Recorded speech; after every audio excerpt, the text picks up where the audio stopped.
નમસ્કાર, good morning. સવારની શરૂઆત કરીએ ન્યૂઝપેપરની મુખ્ય હેડલાઇન સાથે. સૌથી પહેલા ગુજરાત સમાચાર.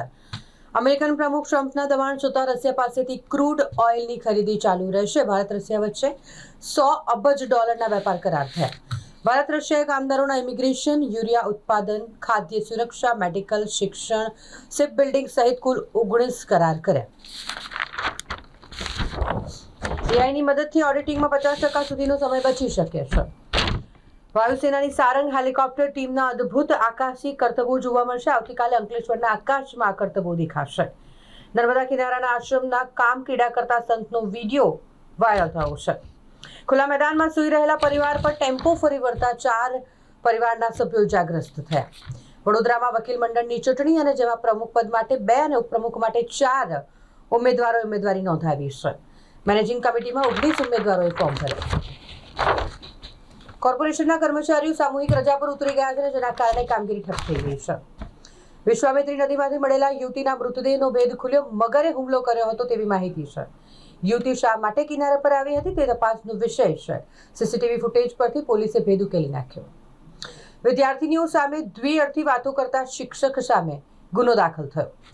સલૂન શોપના માલિકે કારીગર પાસેથી ચક્રવૃદ્ધિ વ્યાજની વસૂલાત કરી. ભારતના જીડીપીમાં સહકાર તંત્રનું યોગદાન 3 ગણું કરાશે, અમિત શાહે આ કહ્યું છે.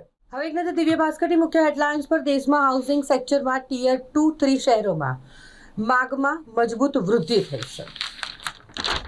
ભારત અને રશિયાની વચ્ચે રોડમેપ તૈયાર છે. 2030 સુધીમાં ₹9 લાખ કરોડનો વેપાર થશે. ઇન્ડિગોની મનમાનીથી દેશમાં અવ્યવસ્થા સર્જાઈ છે. અનેક ફ્લાઇટો રદ થઈ એટલે મુસાફરો અટવાઈ ગયા છે.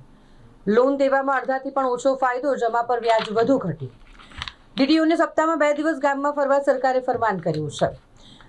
પાન મસાલા સિગારેટ પર નવો ટેક્સ લાગશે. લોકસભામાં બિલ પાસ થયું. રાષ્ટ્રીય સુરક્ષા માટે ફંડ ઊભું કરવાની સરકારની તૈયારી છે. ઈ ટેન્ડરિંગ નિયમ થતાં ટેન્ડરિંગ વિના એક જ કંપનીને 7.98 કરોડનો કામનો 5થી વધુ વાર ઇજારો આપવામાં આવ્યો.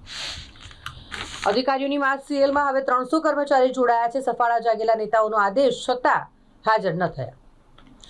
ઇન્ડિગોની મુંબઈ, દિલ્હી સહિતની તમામ ફ્લાઇટો રદ થઈ. 2700 મુસાફરો અટવાયા. રિફંડ લેવા એરપોર્ટ પર મુસાફરોની ભીડ જામી ગઈ. બાપુર ટાંકીનું ₹6500 બિલ ન ભરાતા વીજ કંપનીએ જોડાણ કાપી નાખ્યું. 20,000 લોકો પાણી વિના ટળવળ્યા. Western disturbance. રાજસ્થાનના કોલ્ડ વેવથી પારો 14 ડિગ્રી પહોંચ્યો છે. સયાજીગંજ, અકોટામાં નવા વિસ્તારો અને સ્થળાંતરથી 30% ફોર્મનું હજુ મેપિંગ જ નથી થયું. બંગાળ મસ્જિદ વિવાદમાં હાઈકોર્ટનો હસ્તક્ષેપ માટે ઇનકાર. અનિલ અંબાણી ગ્રુપની વધુ 1120 કરોડની સંપત્તિ જપ્ત કરાઈ. એક નજર ગુજરાત મિત્રની મુખ્ય હેડલાઇન્સ પર. ભારત રશિયા વચ્ચે સંરક્ષણ સોદાની કોઈ જાહેરાત કરવામાં નથી આવી. રાષ્ટ્રપતિ ભવનમાં વ્લાદિમીર પુટિનનું ઔપચારિક સ્વાગત કરાયું. સતત ચોથા દિવસે ઇન્ડિગોની સેંકડો ફ્લાઇટો રદ થઈ. એરપોર્ટ પર અંધાધૂંધી સર્જાઈ. ગૃહ લોન અને ઓટો લોન હવે સસ્તી થશે. આરબીઆઈએ રેપો રેટ ઘટાડ્યો છે. ઇન્ડિગોની ફ્લાઇટો રદ થવાનો મુદ્દો રાજ્યસભામાં પણ ઉઠ્યો. ત્રાસવાદ સામે લડવાના માર્ગોની મોદી અને પુટિને ચર્ચા કરી. વોર્નર બ્રધર્સ સ્ટુડિયો હસ્તગત કરવાની નેટફ્લિક્સની જાહેરાત. ઇન્ડિગો કટોકટી. નવદંપતિ પોતાના જ રિસેપ્શનમાં હાજરી ન આપી શક્યું અને વિડીયો કોલથી હાજર થયા. ક્લાઉડફ્લેર આઉટેજથી ઘણી સાઇટ્સ ખોટકાઈ છે. તપાસનો આદેશ આપવામાં આવ્યો છે. સુપ્રીમ કોર્ટે કહ્યું છે કે મંદિરના પૈસાનો ઉપયોગ સહકારી બેંકને બચાવવા ન થઈ શકે. બેંગલુરુના પપ્પા શાહરૂખ ખાનના પુત્ર આર્યને મજાકમાં ચાહકોને મિડલ ફિંગર બતાવી, જે વિડીયો હાલ ખૂબ જ વાયરલ થઈ રહ્યો છે. શ્રેષ્ઠ કામગીરી કરવા બદલ વડોદરા રેન્જના 7 પીઆઈ અને 6 પીએસઆઈનું સન્માન થશે. ભારત અને રશિયા વચ્ચે મિત્રતાનો નવો અધ્યાય. એક પંથ અને અનેક કામ. આજે નિર્ણાયક મેચમાં રોહિત કોહલીથી ભારતને મોટી આશા છે. પ્રસિદ્ધ કૃષ્ણા અને હર્ષિત રાણાએ પોતાનું પ્રદર્શન આજની મેચમાં સુધારવું પડશે. ચૂંટણી પંચની ડિજિટાઇઝેશનની કામગીરીમાં ડાંગ મોખરે છે. ટોપ 10માં વડોદરા જ ગાયબ છે. એક નજર લોકસત્તા જનસત્તાની મુખ્ય હેડલાઇન્સ પર. અમારો વેપાર રૂબેલ્સ રૂપિયામાં થાય છે. મેક ઇન ઇન્ડિયામાં સહયોગ કરીશું. વ્લાદિમીર પુટિને આ કહ્યું છે. મેડિકલથી લઈને ખાતર સુધી ભારત અને રશિયા વચ્ચે મહત્વના 7 કરાર થયા છે. આરબીઆઈએ ફરી વ્યાજદર 0.25% ઘટાડ્યું, જેના કારણે હોમ લોન સસ્તી થઈ જશે. રહેણાંક હોસ્ટેલ તરીકે ભાડે આપવા પર જીએસટી નહીં લાગે, સુપ્રીમ કોર્ટે કહ્યું છે. ટેમ્પો ચાલકે 4 નિંદ્રાધીન શ્રમિકોને કચડી નાખ્યા, 4 ઇજાગ્રસ્ત થયા. Mental health stress management work life balance વિષય પર સેમિનાર યોજાયો.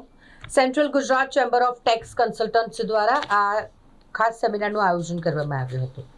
વડોદરામાં સીએ માટે યોજાયેલી એઆઈ સમિટમાં 800 પ્રોફેશનલ્સ જોડાયા હતા, જેમાં એઆઈના ઉપયોગથી એકાઉન્ટ ઓડિટિંગમાં 50% જેટલો સમય બચાવી શકાય છે તેવી ચર્ચા થઈ.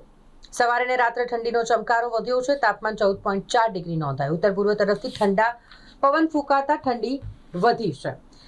એમએસ યુનિવર્સિટી કોમર્સ ફેકલ્ટીમાં બીજી કોમ્પ્યુટર લેબ સેટઅપ કરવા માટે દોડધામ ચાલી રહી છે. એમકોમ બિલ્ડિંગમાં 50 કોમ્પ્યુટર સાથેની અદ્યતન લેબ બનાવવામાં આવશે. લોકસત્તા જનસત્તા આયોજિત કન્ટેન્ટ ક્રિએટર એવોર્ડ હવે સોમવારે યોજાશે. ઇન્ડિગોની ફ્લાઇટ રદ થતા કામ્યા જાની વડોદરા ન પહોંચી શક્યા અને માટે હવે કાર્યક્રમને ડિલે કરાયો છે. Indore Dahod rail line project પૂર્ણ થવાથી 88 કિલોમીટરનું અંતર ઘટી જશે. હવે એક નજર સંદેશની મુખ્ય એરલાઇન્સ પર. ડીજીસીએના આદેશના કારણે સૌથી મોટી અસર ખાનગી એરલાઇન કંપની ઇન્ડિગોના સંચાલન પર પડી. સરકાર હવે પીછેહટ કરી રહી છે. પાયલટ રોસ્ટરનો આદેશ ફેબ્રુઆરી સુધી સ્થગિત કરવામાં આવ્યો છે. ડીજીસીએ દ્વારા એલાન કરવામાં આવ્યું. ઇન્ડિગો મામલે કેન્દ્ર સરકારે ઉચ્ચ સ્તરીય તપાસનો આદેશ આપ્યો. આ ઉપરાંત 24 કલાકનો કંટ્રોલ રૂમ પણ શરૂ કરાયો. જવાબદારો સામે કડક પગલાં ભરાશે. આ સ્પેશિયલ ડ્રાઈવની વાત કરીએ તો 4 રાજ્યોમાંથી 40 વોન્ટેડ આરોપીને પોલીસે શોધી કાઢ્યા છે. 5 વર્ષથી લઈને 32 વર્ષ સુધી આ આરોપીઓ અંડરગ્રાઉન્ડ હતા, જેને પોલીસે શોધી કાઢી જેલ ભેગા કર્યા છે. માસ સેલ પર ઉતરેલા કોર્પોરેશનના અધિકારીઓ સામે પોલીસ કેસ કરો. ભરૂચના યુવકના અપહરણ કેસમાં જેલના હવાલદારના જામીનના મંજૂર થયા છે. એનએચએઆઈની રિજનલ ઓફિસ રાજપીપળાથી હવે વડોદરા ખસેડવામાં આવે તેવી વડોદરાના સાંસદે રજૂઆત કરી છે. મોટી રકમનું ટ્રાન્ઝેક્શન કરતા ખાતા ધારકને સાયબર ફ્રોડ અંગે સતર્ક કરવા બેંક સ્ટાફ સાથે મીટિંગ યોજાઈ.